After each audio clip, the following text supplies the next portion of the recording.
Narito na ang PTV Balita Ngayon. Inilabas na ng Department of Budget and Management o DBM ang nasa 550 milyong pisong pondo para sa pagpapaigting ng serbisyo ng National Kidney Transplant Institute. Paliwanag ni Budget Secretary Amenah Pangandaman, gagamitin na naturang pondo sa pagtatayo ng karagdagang gusali ng outpatient department ng NKTI. Magisilbi rin itong one-stop shop para sa social services, diagnostic at surgical facilities.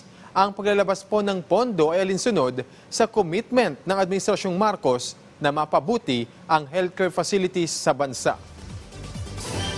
Tumaas ang bilang ng mga pasaherong sumakay sa MRT-3 noong nakaraang taon.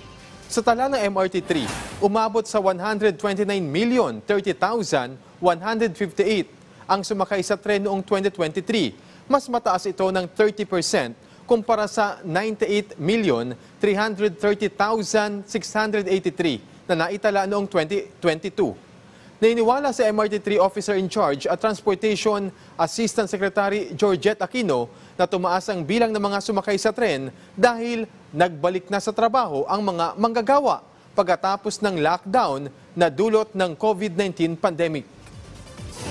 Samantala, sa puntong ito, alamin natin ang iba pang balita mula kay Jesse Atienza ng PTV Cebu.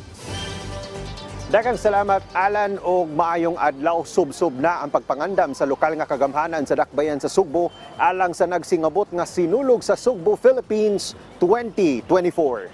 Nagpahigayon og inspeksyon si Cebu City Mayor Michael Rama sa South Road Properties sa Dakbayan.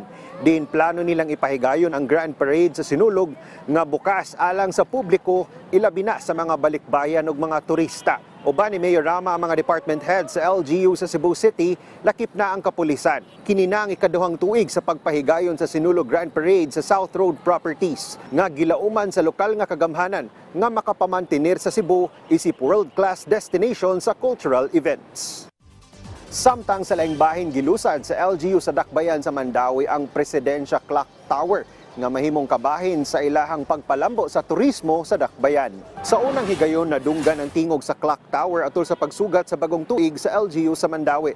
Nagikan ang disenyo sa Clock Tower sa karaang Mandawi Presidensya. Gipangunahan mismo ni Mandawi City Mayor Jonas Cortez ug mga lokal na opisyal sa Dakbayan ang paglusad niini.